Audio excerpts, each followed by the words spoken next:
Assalamualaikum warahmatullahi wabarakatuh. Apa kabar anak-anakku semuanya? Semoga kalian dalam kondisi sehat walafiat. Anak-anak, pada kesempatan ini kita akan belajar tentang puasa. Namun sebelumnya marilah kita awali dulu dengan membaca basmalah. Bismillahirrohmanirrohim. Anak-anak, pada kesempatan ini kita akan belajar tentang puasa, di mana ada 5 tujuan yang harus kalian capai. Di antaranya, kalian harus bisa menjelaskan pengertian puasa, hukum dan dalilnya, syarat rukunnya, hal-hal yang dimakruhkan, dan hal-hal yang membatalkan puasa. Baik, langsung saja. Seperti yang kita tahu bahwa puasa ini adalah salah satu rukun Islam, di mana yang mengaku Islam harus mengerjakan puasa. Jika tidak, maka bukan Muslim, karena seorang Muslim itu harus syahadat, sholat, puasa, zakat, dan haji, kecuali haji bagi yang mampu saja.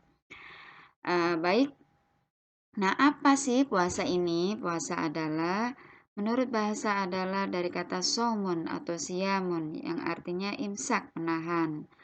Nah, menahan jadi salah satu ibadah yang dikerjakan dengan cara menahan diri dari hal-hal yang membatalkan puasa, mulai dari terbit fajar sampai terbenam matahari, dengan niat karena Allah, dengan syarat dan rukun tertentu.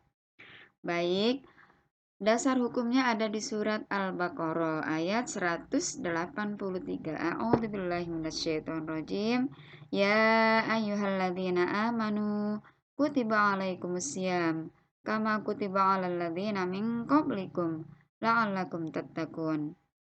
Hai orang-orang yang beriman, diwajibkan atas kamu berpuasa sebagaimana diwajibkan atas orang-orang sebelum kamu, agar kamu bertakwa. Baik, puasa ini menurut hukumnya ada 4 ya. Yang pertama, puasa wajib, sunnah, makruh, dan haram. Apa yang masuk dengan puasa wajib? Puasa wajib adalah puasa yang wajib dikerjakan. Jika tidak, maka dosa besar. Yang pertama contohnya adalah puasa nazar atau puasa yang dijanjikan. Kedua, puasa kifarat atau puasa karena didenda ya. Kemudian ketiga, puasa Ramadan. Nanti akan kita bahas tersendiri puasa Ramadan ini. Dan yang keempat adalah puasa qadha pada bulan Ramadan.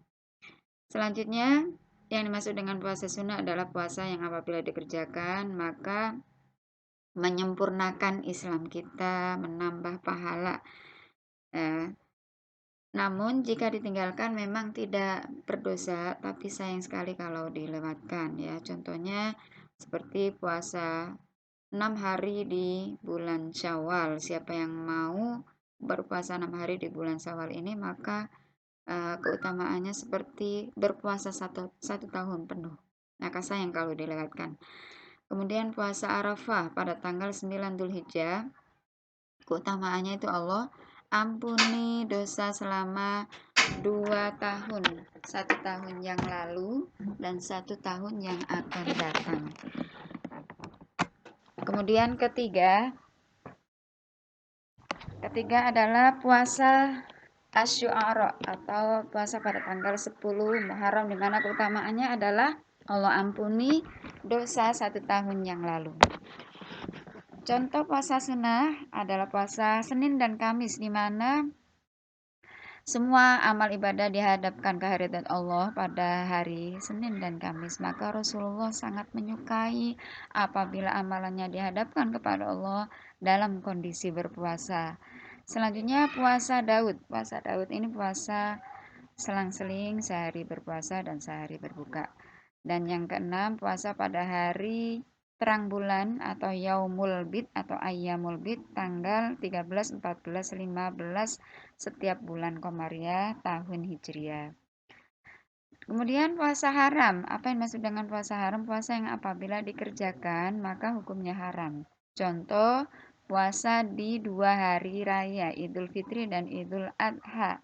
Contoh yang kedua, puasa pada hari tasyrik, yaitu tanggal 11, 12, dan 13 Dzulhijjah. Yang keempat adalah puasa makruh. Apa yang dimaksud dengan puasa makruh? Puasa yang dimakruhkan adalah puasa yang apabila dikerjakan Allah tidak menyukai. Maka puasa ini lebih baik meninggalkan puasa di hari-hari yang dimakruhkan. Di antaranya pada hari syak, yaitu hari yang diragukan. Misal menentukan awal puasa itu suka ada yang sudah melihat hilal, ada yang belum. Nah, di situ belum pasti sudah terlihat semua, maka termasuk hari yang diragukan untuk berpuasa atau hari syak. Selanjutnya hari Jumat, khusus di hari Jumat dan khusus di hari Sabtu. Contoh puasa yang dimakruhkan selanjutnya adalah puasa yang dikerjakan terus-menerus.